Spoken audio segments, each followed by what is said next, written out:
Price the Lord. ഉത്തമഗീതം 5-ാം അധ്യായം 1 മുതൽ 16 വരെയുള്ള തിരുവചനങ്ങൾ. എന്റെ സഹോദരി, എന്റെ കാന്തേ, ഞാൻ എന്റെ തോട്ടത്തിൽ വന്നിരിക്കുന്നു. ഞാൻ എന്റെ മൂറും സുഗന്ധവർക്കവും പെറുക്കി. ഞാൻ എന്റെ തേൻകട്ട തേനോടുകൂടെ തിന്നും, എന്റെ വീഞ്ഞ് പാലോടുകൂടെ കുടിച്ചും ഇരിക്കുന്നു. സ്നേഹിതന്മാരെ തിന്നുവിൻ, പ്രിയരെ കുടിച്ചു മത്തരാകുവിൻ. ഞാൻ ഉറങ്ങുന്നു, എങ്കിലും എന്റെ ഹൃദയം ഉണർന്നിരിക്കുന്നു. വാതിൽക്കൽ മുട്ടുന്ന എന്റെ പ്രിയന്റെ സ്വരം, എന്റെ സഹോദരി, എന്റെ പ്രിയെ, എന്റെ പ്രാവേ, എന്റെ നിഷ്കളങ്കെ തുറക്കുക. എന്റെ ശിരസ് മഞ്ഞുകൊണ്ടും കുറുനിരകൾ രാത്രിയിൽ പെയ്യുന്ന തുള്ളി കൊണ്ടും നനഞ്ഞിരിക്കുന്നു. എന്റെ അങ്കി ഞാൻ ഊരിയിരിക്കുന്നു, അത് വീണ്ടും ധരിക്കുന്നത് എങ്ങനെ? ഞാൻ കാലുകളെ കഴുകിയിരിക്കുന്നു, അവയെ മലിനമാക്കുന്നത് എങ്ങനെ? എന്റെ പ്രിയൻ ദ്വാരത്തിൽ കൂടി കൈനീട്ടി, എന്റെ ഉള്ളം അവനെ ചൊല്ലി ഉരുകിപ്പോയി. എന്റെ പ്രിയന് തുറക്കേണ്ടതിന് ഞാൻ എഴുന്നേറ്റു. എന്റെ കൈ മൂറും എന്റെ വിരൽ മൂറിൻ തൈലവും തഴുതുപിടികളിന്മേൽ പൊഴിച്ചു. ഞാൻ എന്റെ പ്രിയനു വേണ്ടി തുറന്നു, എന്റെ പ്രിയനോ പോയിക്കളഞ്ഞിരുന്നു. അവൻ സംസാരിച്ചപ്പോൾ ഞാൻ വിവശയായിരുന്നു. ഞാൻ അന്വേഷിച്ചു, അവനെ കണ്ടില്ല. ഞാൻ അവനെ വിളിച്ചു, അവൻ ഉത്തരം പറഞ്ഞില്ല. നഗരത്തിൽ ചുറ്റി സഞ്ചരിക്കുന്ന കാവൽക്കാർ എന്നെ കണ്ടു.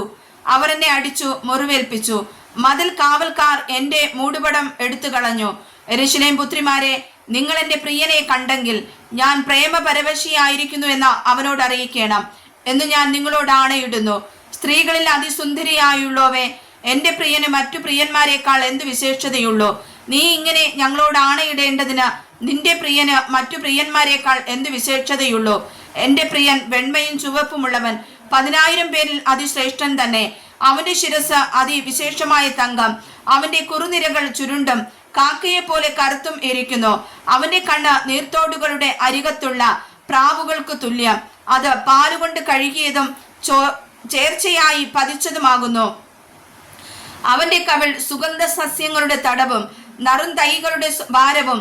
അവന്റെ അധരം താമരപ്പൂവും പോലെ ഇരിക്കുന്നു, അത് മൂറിൻ തൈലം പൊഴിച്ചുകൊണ്ടിരിക്കുന്നു.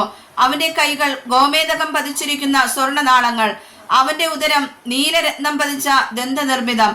അവന്റെ തുട തങ്കച്ചുവട്ടിൽ നിർത്തിയ വെൺകൽ തൂൺ.